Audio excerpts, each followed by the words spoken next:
而家網絡嘅世界咧就千奇百怪，乜可能都會出現。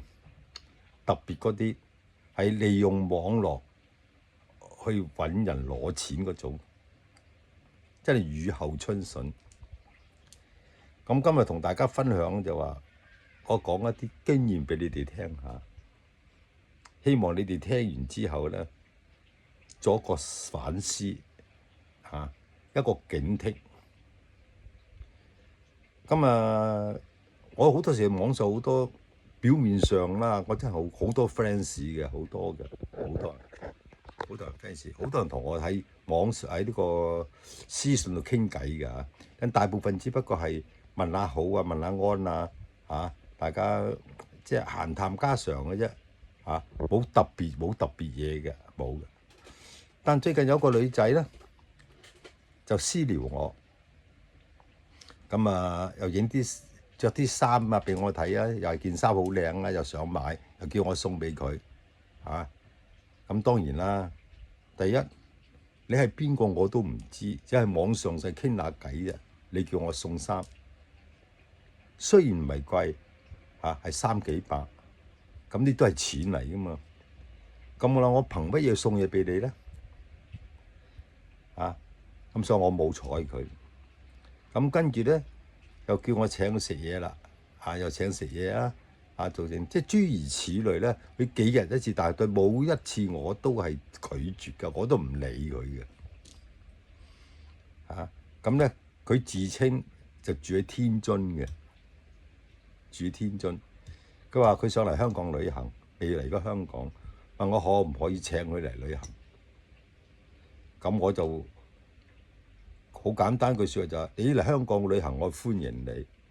你嚟到香港，你揾我可以請你食飯，我可以做導遊，冇問題。我話，但居馬費嗰度咧，我係冇辦法幫你嘅。我話，你冇錢就唔好嚟旅行。我講得啱唔啱先？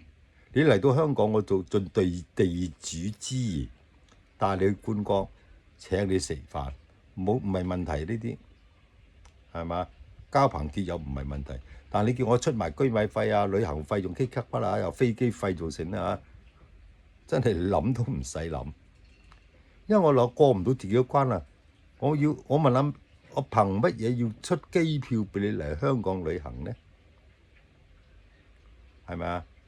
好簡單，假如我真係咁傻我俾錢你去旅行，俾錢你買機票，你收咗我嘅錢，你嚟唔嚟香港呢？你係咪真係買機票呢？都係一個問號。所以我度同大家講俾大家聽就係話，你呢啲咁嘅情況咧，而家喺網上好多發生嘅，所以你哋一定要揸住個宗旨，任何人呢啲嘢千祈唔好信。我宗旨就係，就算係真，我都當你係假，係嘛？因為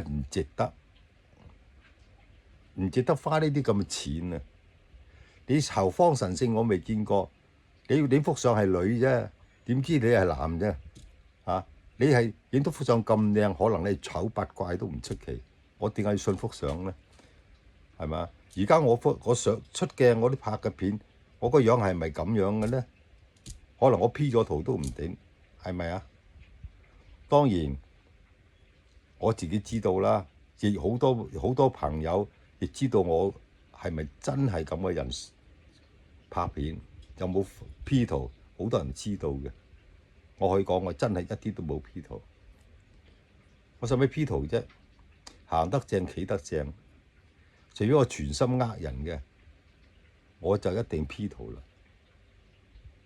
我冇歪心，冇歪念，我唔需要 P 圖。所以我喺度話俾大家聽，你哋真要小心好簡單，譬如我有啲亦有㗎。佢有識到啲朋友㗎，佢喺國內，佢嚟香港，我真係請佢同佢飲茶食飯，冇問題㗎，大家好開心㗎，好開心冇問題。只純大家你嚟到我咪盡地主之誼咯，你係一個客人，我係應該要招呼你招待你假如有一日我去到你嗰度，你招呼我一樣嘅啫嘛，同一個道理嘅啫。人與人之間，我唔會斤斤計較呢啲嘢嘅，我好開心使呢啲錢，即係唔係消費咪大啊嘛，係咪先？喺度我就提醒大家，你哋一定要喺網上一定要帶眼識人。OK， 今日同大家分享到呢度先。因為我驚住有啲人真係睇見幾幅相之後，哇，以為真嘅咁啊浪費你嘅金錢。希望大家留意下，好，拜拜。